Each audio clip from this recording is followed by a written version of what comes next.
When you look in the mirror, what do you actually see? For most of us, it's a list, right? A checklist of things we'd like to fix. We treat our face like it's some kind of project to be perfected.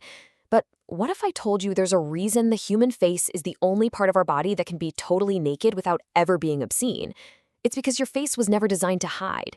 It was designed to broadcast. So I want you to really think about this for a second. What if everything we've been taught about beauty, about putting on a brave face, is actually missing the entire point? What if your face isn't a mask you wear? Because, scientifically speaking, it's not. It's an open source biological broadcast. It's a live, unfiltered feed of who you are, your health, and your emotions. Your body might want privacy, but your face demands to tell the truth. So, let's start peeling back the layers of this code. Okay, our journey starts way back, millions of years ago, actually. We're talking about the very first code that got embedded in our DNA. See, before we had language, before we even had sophisticated tools, we had the face. And this was our original and most critical social currency. It was the absolute bedrock of our survival. Just try to imagine the stakes. In the ancient world, being able to read a face in a fraction of a second, to know instantly if that person walking towards you was friend or foe, well, that was literally the difference between living to see another day and not. Your face was your passport, your resume, and your warning label, all rolled into one. And science has been playing catch-up to this ancient truth for centuries.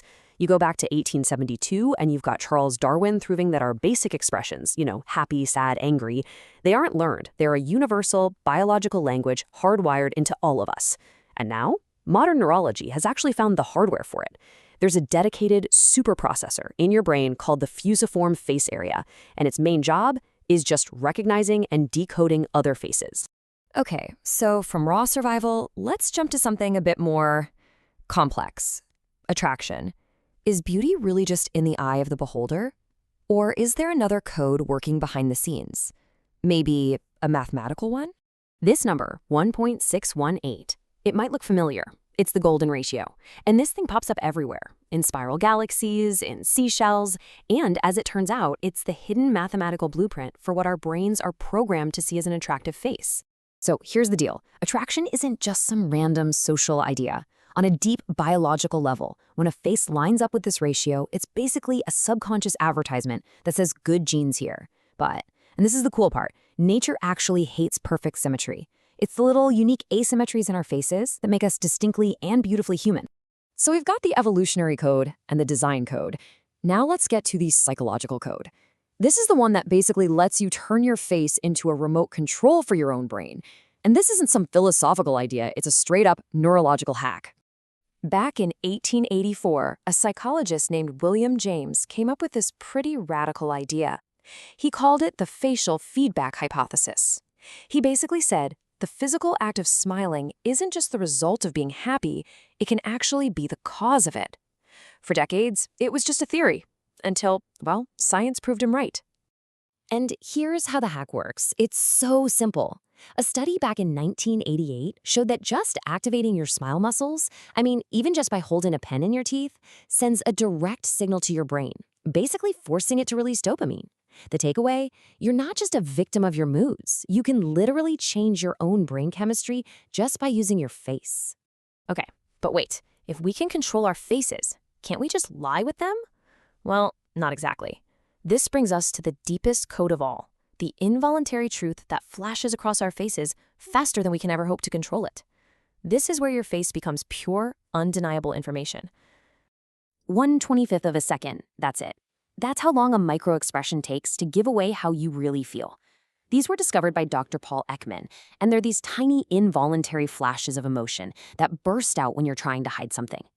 Your words can lie, sure, but for that tiny fraction of a second, your face just can't. And the perfect example of this is the smile. You have the social smile, that's the polite mask we all wear. It only uses the muscles around your mouth. But a real, genuine, happy smile, what scientists call a Duchenne smile, that's involuntary. It has to activate the orbicularis oculi muscles, the ones that crinkle up the corners of your eyes. If the eyes aren't smiling, you're just watching a performance. The truth, my friends, is always in the eyes.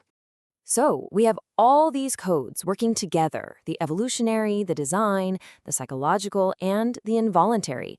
And they all lead us to the fifth and final code, the big one, the philosophical code. Why? Why did nature go to all the trouble to design this incredibly complex, truth-telling machine? The answer, it turns out, is both simple and profound.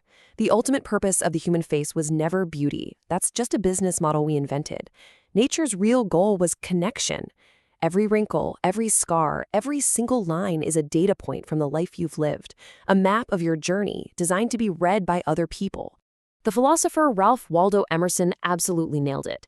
He wrote that nature doesn't really operate in secrets. It operates in revelations. In your face? Well, your face is its most personal, most public, and most truthful script. So the next time you look in that mirror, I want you to try to look past the surface level stuff. Look at the ancient biological machine that's staring back at you. And just ask yourself, what truth is it broadcasting to the world right now?